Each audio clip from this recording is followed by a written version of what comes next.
I'm Michael from Kowa. I'm happy to introduce you our rotary repel, which is here. Our rotary repel has an innovation. It is possible to make an automatic inspection in this harsh environment. Drops and pollution blocking the view to the object, which happens here on this repelling surface on our lens. Even there, drops are sticking a while, falling down, blocking the way.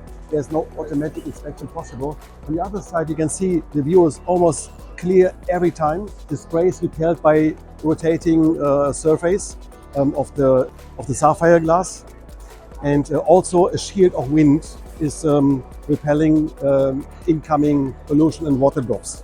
The system can also be used for cooling down the system. If you are looking on some hot product, the air can be used in a cooling element. It can be pipelined through it, can cool down the camera and can cool down the front part of the lens if there are incoming rays are hot and heating up the system.